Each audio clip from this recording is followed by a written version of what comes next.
All right, y'all, what's up, man? We out here, we live.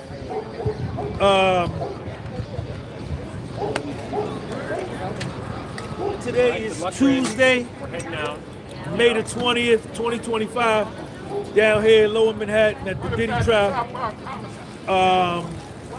That's what I was like. I got in there today. Hold on, let me get myself together. Okay, so the same witness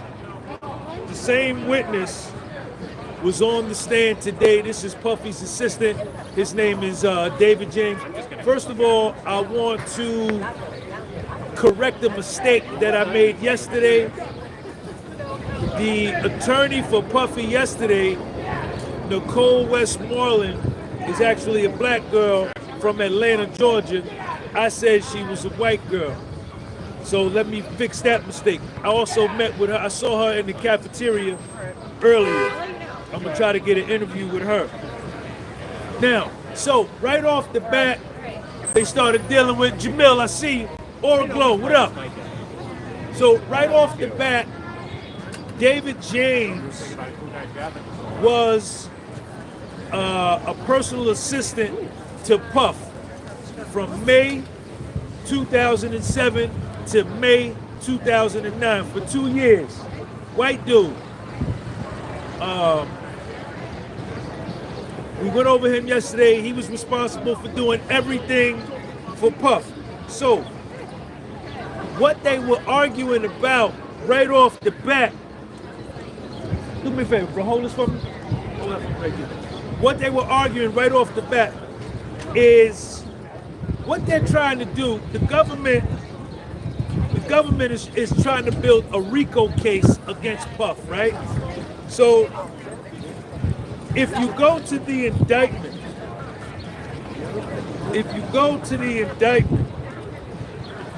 hold on a second. If you go to the indictment, this is the federal indictment, okay? You can get this online. This is public information. United States of America versus Sean Combs, 24 CRM. So if you go to page 4, paragraph 11, subsection B, check this out. Preserving, protecting, promoting, and enhancing the power, reputation, and brand of Sean Combs, the defendant, a musician, entrepreneur, and a figure in the entertainment industry. So this is the enterprise. This is how they're going to try to build their RICO. That was paragraph 11, subsection B, page 4. Then they referenced paragraph subsection D on page 5, preserving, protecting, promoting, and enhancing the power of the Combs enterprise, including the power of its leader, Sean Combs, through violence, use of firearms, threats of violence, coercion, verbal, emotional, physical, and sexual abuse. So this is what the government, appreciate you, man. This is how they're laying the foundation for the RICO. And what they're doing is, the way it looks, there's one man, right, who's on trial, Puff. Typically with a RICO, RICOs are usually reserved for a group of people, right? So what they're saying, they haven't come out and said it yet, but I can see how they're building it, is they are implying that Puffy's personal assistants, his security detail, his employees were complicit in helping him further the enterprise, enhancing of the brand through violence, firearms. Like, they knew he was abusing Cassie, but didn't do nothing. They knew he was involved with drugs. They didn't do. So what the government is saying is that they were supposed to intervene when they saw him doing wrong and stop him from doing that. So this makes this a RICO. But what Puffy's lawyers are saying is that that's not in the employee's job description to get involved in Sean's personal life with his lady, to get involved in his personal life with beef. Their job description is, I'm security, I secure him, protect him, his family, his property. I'm his assistant, I make his appointments. It's not my job to call the police and report domestic violence. So that's where we are, right? So look, so right off the bat, they asked David James, who was Puffy's personal assistant, you heard Puffy and Cassie having a disagreement about her career. He said yes. He said Cassie wanted to get involved in doing more modeling and more music, and Puffy just wanted her to focus on her music. Did you ever see Puffy physically assault Cassie? The personal assistant, David James, says no. Then they talk about David James took food to Cassie at the London Hotel, which is a hotel in Los Angeles.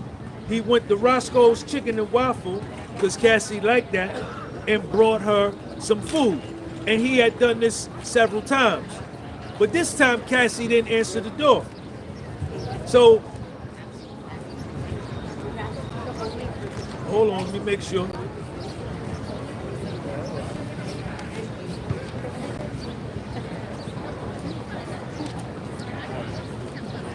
And, you know, the government was implying there was some static as to why Cassie didn't answer the door. Then they got into what his specific role was, and his thing was he had to advance hotel rooms. When they found out where Puffy was staying, his job would be to go to the hotel room and get the room ready for Puffy so that it was similar to his crib.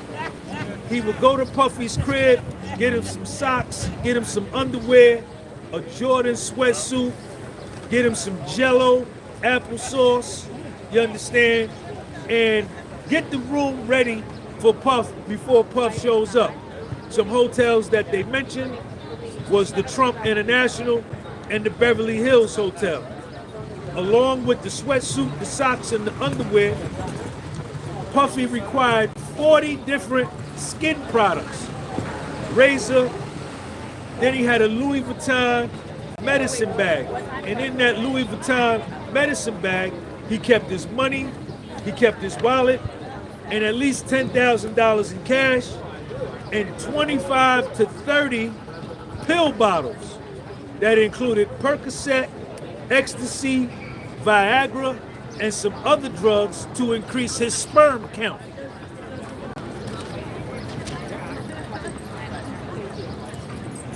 The only people that would touch his medicine bag, which was a Louis Vuitton bag, would be his security. David James also talked about if he needed to go to the store to buy something for Puffy, he would pay for it out of his pocket, and then he would get reimbursed, right? But if he needed to go buy condoms or baby oil, he wouldn't, any expense that he paid for, that he got reimbursed for, he would run it through accounts payable, accounts receivable, and he would get a check back from Bad Boy. But if he went and bought condoms and baby oil, they didn't run them receipts through the company. He would be paid back in cash because Puffy didn't want those types of receipts being run through the company. Bonds, they talk a lot about Bonds, who was his security dude, and say that Puff would go to these hotels and not only stay with Cassie, but he would stay with other women too. Now, this was damaging for Puff. This was no good. This was damaging for Puff. But check me out. In Miami in 2008, Puffy called David James and said, bring my iPad. So David James said he drove back an hour. He was getting a haircut. Puff calls said, yo, bring my iPad. He get out the barber shop. He drive back about an hour to get the iPad and bring it to Puff at the hotel room. But when he goes to the hotel room, he knocks on the door, nobody answers. He has a key. Now this is what he's saying. This is what David James is testifying on the stand. Now, he comes across as very believable, but then he gets busted in some lies later. Stay tuned, don't hang up. He says nobody answers the door, so he opens the door with the key that he has because he is always the one charged with and responsible for renting these hotel rooms, and the people at the front desk know him, so they give a key for him, a key for Puff, however many keys he needs, but he always gets a key. So he says he goes into the hotel room and he sees Cassie laying on the bed with the comforter pulled up to her neck, and she's laying there on her back. He says normally when he sees Cassie sleep, think about that, how often does he see her sleep? But anyway, he says normally when he sees her sleep, she's laying on her side. He said when he walked into the room, there was another man in there, about 5 feet 8 inches tall, who was butt naked. The shower was running, and I think he said the man had a big jointski joint, and he had a condom on, right? The government says, did you see Puff? Was Puff in the room? He said no. So, that right there, check that out. The government asked, have you ever seen Puff take drugs? He says, yes. I've seen Puffy take Percocets throughout the day, every day. Puffy take Percocets throughout the day. Said Puffy had some ecstasy pills that were in the shape of Barack Obama that he used to take. Now, he talked about a time they went to St. Tropez, and he bought an 8-ball of cocaine for Puff. Okay? In Los Angeles, Puffy called him and told him to go back to the house in LA to get an ecstasy pill for one of his associates. The government asked him, have you ever taken any drugs? He said, yes, he smokes weed, he admitted to smoking weed, and he said one time on New Year's Eve, he took a ecstasy pill and was drinking some Ciroc, all right?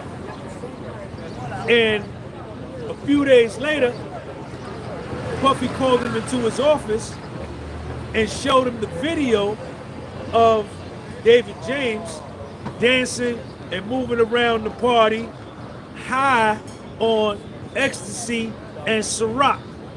And allegedly Puff told him, I'm gonna keep this video in case I need it later, implying Puffy was gonna blackmail him with the video if he didn't do something Puffy wanted him to do. The same thing they're saying that he was doing with Cassie. Now, they talked about things got stolen around Puffy all the time. Money got missing, a watch got stolen, different things. A chain got missing. And what Puffy would do, if he thought you had something to do with it or was around it, he would make you take a lie detector test. He would send you to some building in New York. Hey, OG, can I ask you a question? Where I'm in the middle of a live, man. I was gonna add context. When he would go to a building in New York where an ex-FBI agent who was an expert in lie detector lie detector test, would administer a lie detector test to his employees. One time some cash was missing. Puffy didn't like people stealing. And then one time, one of his employees, Capricorn Clark, got robbed of diamonds and jewelry. He made her. She got robbed. Puffy made her take a lie detector test. Then one time, David James says he found a diamond on the floor. Say Puffy used to have all these chains with all these diamonds, right? David James said he found the diamond on the floor and went to Bonds and said, look, give this diamond back to Puff. I found it on the floor. And Bonds told him, don't worry about that. That ain't nothing but a cubic zirconia. Right. So now, the reason Puff, according to what David James testified, he no longer wore real diamonds. Any jewelry that he had was not real diamonds because of the time that Capricorn Clark got robbed. She got robbed of real diamonds, you understand? So he wasn't gonna let that happen again. So all of his jewelry was cubic zirconias. So if a nigga tried to rob him, it wouldn't matter. Then they asked David James, have you ever stole anything from Puffy? He said, yes. I used to, when Puffy would have a shipment of Sean John jeans come in, I would go through the box before anybody else and take me a pair of jeans. I would also take me a bottle of Ciroc, and I wouldn't tell Puff. Now, this is the dope part, and I gotta go. I ain't gonna be able to be on here long. Suge Knight.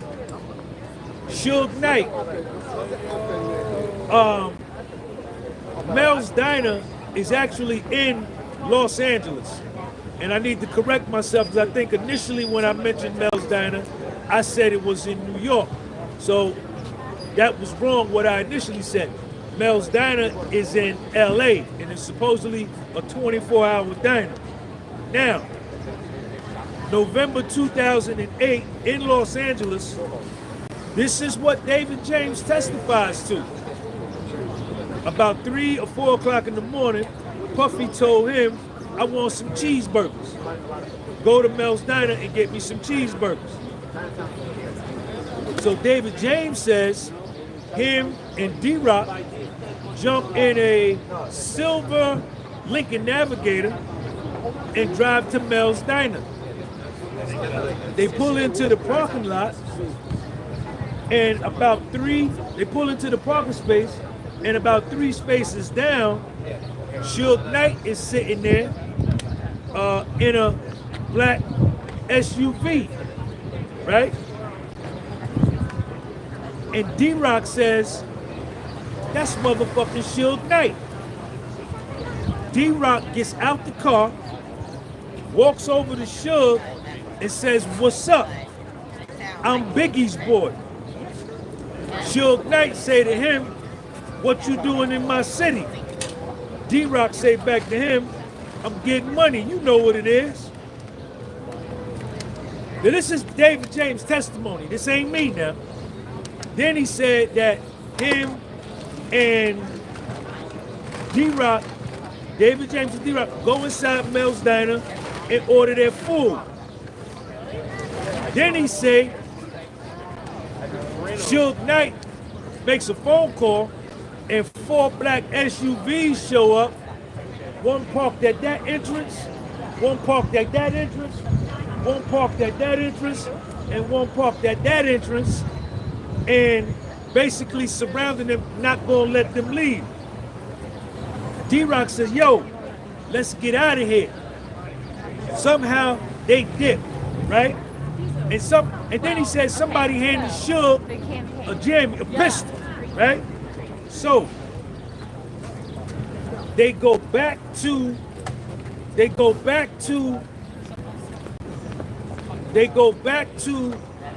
Puffy's crib where they staying at in LA.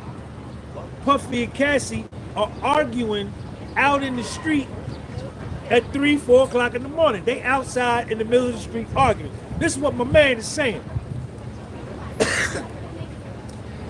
They tell Puff what happened. Puff tells them, get in the Escalade. It was a black Escalade truck.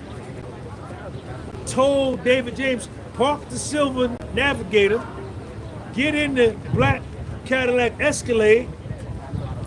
David James is driving, D-Rock is riding in the passenger seat, and Puff is sitting in the back with 3 pistols in his lap. And they going back to confront Suge Knight.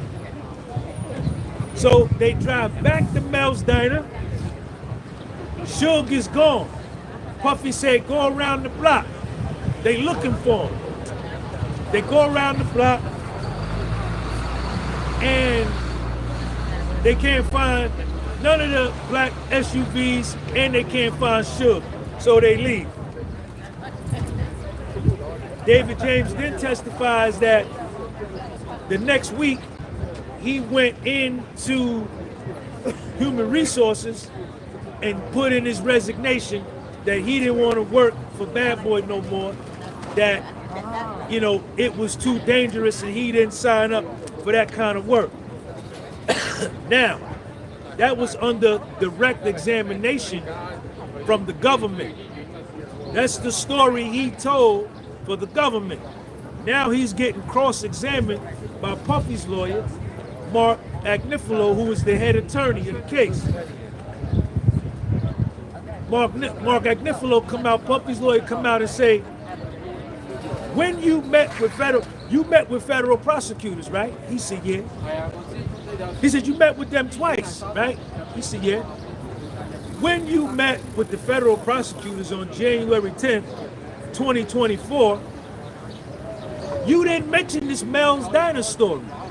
The first time you met with the federal prosecutors, the story you just told on the stand, you didn't tell it to them.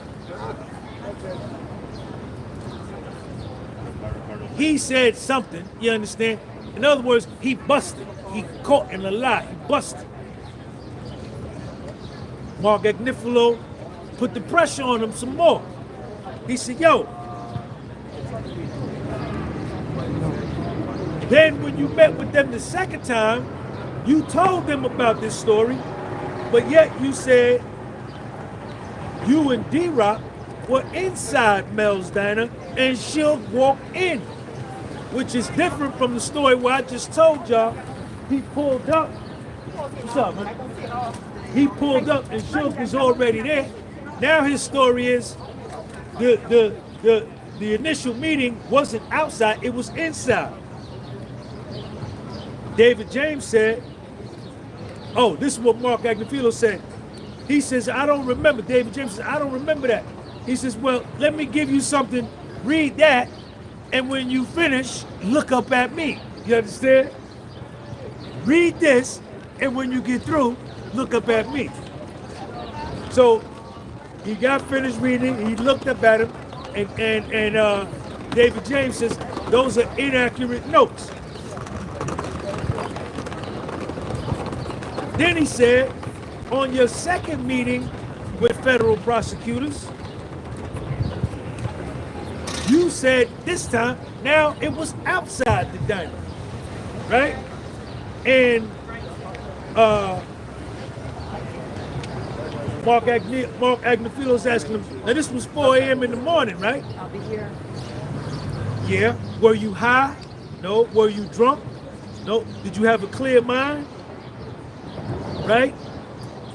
And he said, yeah, I had a clear mind. And then Mark said, now Suge was sitting in the car with the window open, right? And D-Rock got out. You saying it was 3 parking spaces away. In other words, what he was saying was, if you pulled in this way and Suge is this way, how did they, you know what I'm saying? He said, well, D-Rock got out the car and walked over there to him. And they said, then he said the same thing. What's up? I'm D-Rock, I'm Biggie's boy. What you doing in my city? I'm getting money, you know what it is. And then he said D-Rock and Suge Knight, right, dapped it up. They shook hands and dapped it up, and that was it. Now, Mark Agnifilo kept asking him, did you leave D-Rock at the diner? She said no. So then he said, Mr. James, were you given a proffer agreement by the government? He said, yeah. For those of y'all that don't know what a proffer agreement is, a proffer agreement with the feds is if it's when you cooperate. You can be charged with a crime or you can be indicted for a crime. And if you want to rat on somebody or give up information, you have to sign a proffer agreement to get on the stand and testify if the government needs you. He signed one. David James signed a proffer agreement, right? And this was the crazy part. Mark Agnifilo asked him, so you met with the feds 2 times, right? Before this trial, were you given a proffer agreement? He said, yeah. He said, were you given immunity? He was just egging them on, but when you sign the proffer agreement, you get immunity. Then Puffy's lawyer said this, check this out. Puffy's lawyer said this, check this out. Everybody get a video a thumbs up. Get a video a thumbs up. Mark Agnifilo asked him, he said, did you meet with the government this morning before you just took the stand at 8:45 a.m.? And let me, court started, hold up y'all, I got it written down. I got my notes.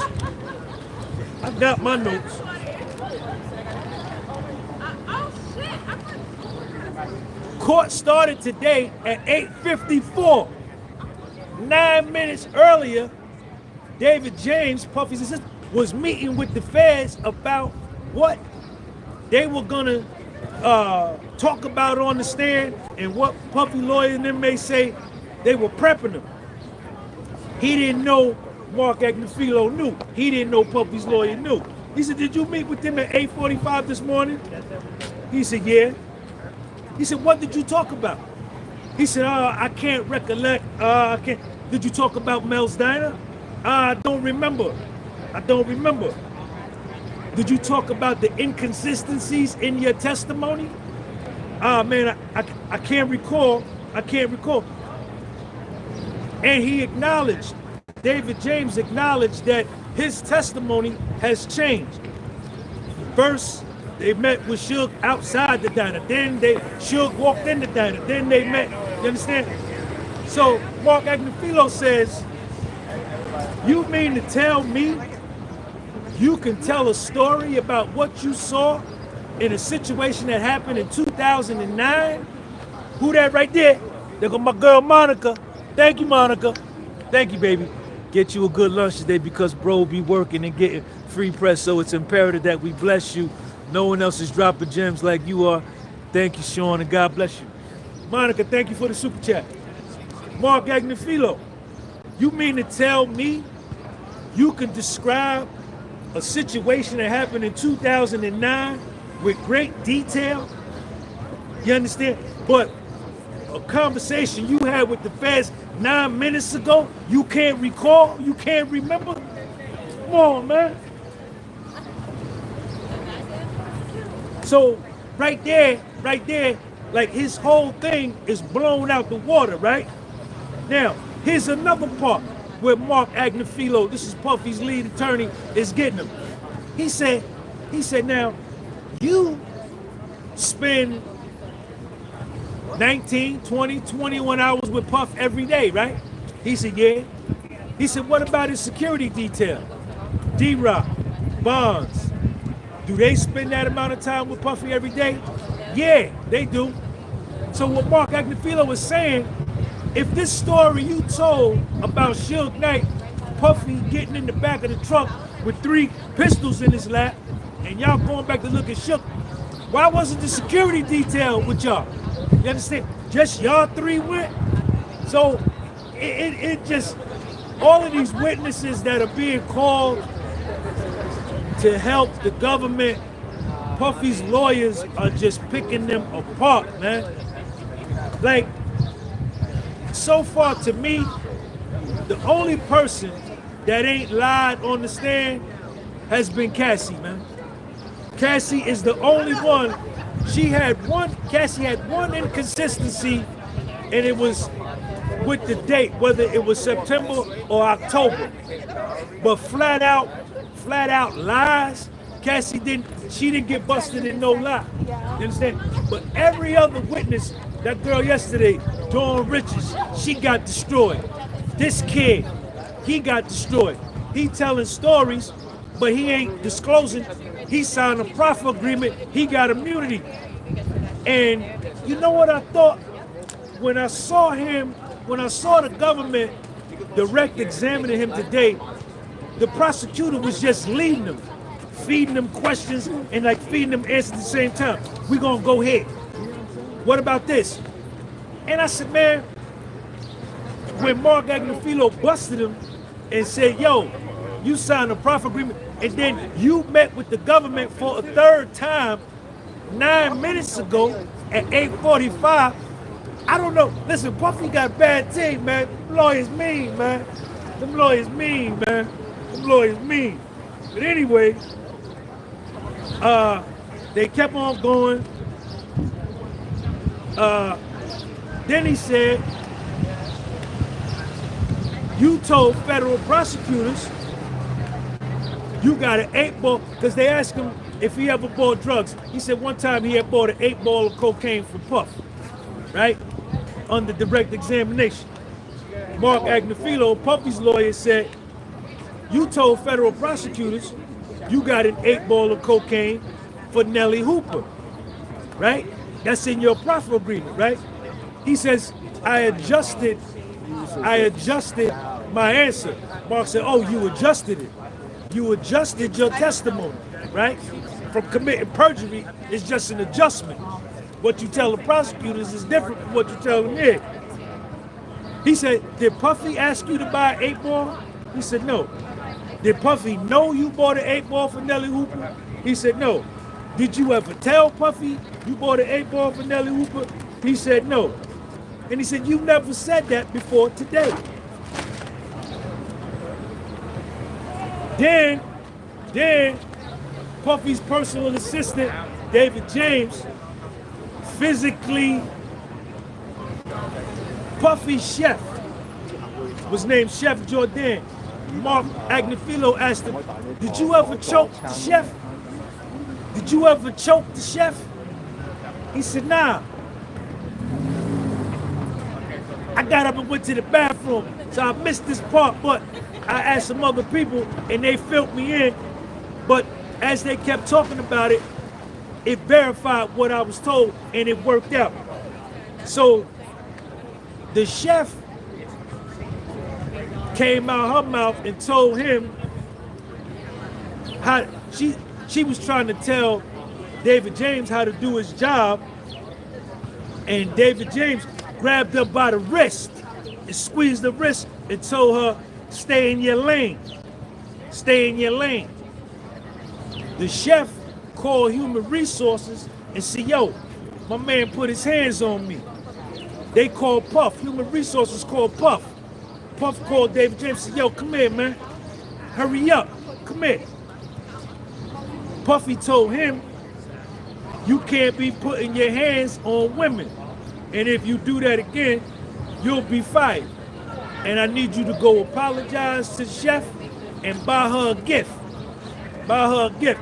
Yo, everybody share this video. Let's get 1,000 people in here. I want to get 1,000 bankers. So he said he went, he apologized, bought her a gift, and he gave her a blunt of weed. Right? Then the podcast was sold on YouTube. The podcast was sold. Then one time, Mark Agnifilo asked him, did you ever bring prostitutes back to Puffy's house without Puffy knowing him? He said no. Mark Agnifilo said, well, what about the time, didn't you and Roger Bonds pick up 2 women and bring them back to the house? He said, yeah. He said, I didn't know they were prostitutes though. He said, we brought them back. After having sex with the girl, she asked me for $200. So I said, yo, I didn't know I was paying. And then he said, she asked me if she could take a shower. Then he said to the girl, yeah, I'll let you take a shower, but the shower gonna cost you $200. So they was even Steven. So that was it. Then something happened at Puffy's house in Alpine, New Jersey. Puffy told him to go file a police report saying that the chef, Puffy got into it with his chef. Puffy asked me to file a police report that Chef Jordan hit him first. He left the house and said, okay, Puff, I'm gonna go do it. He left the house, but didn't go do it. He said he rode around New Jersey for about an hour, then went back to the crib and told Puff, yeah, I filed a report. That was a lie. Then Cassie's mother got on the stand. But I'm gonna stop right here because I gotta get back up here. Cassie's mother got on the stand, and I'm gonna be back out later. They interviewing the male exotic worker right there. That's getting crazy. Sean G, podcast was sold. Don't never stop. Peace.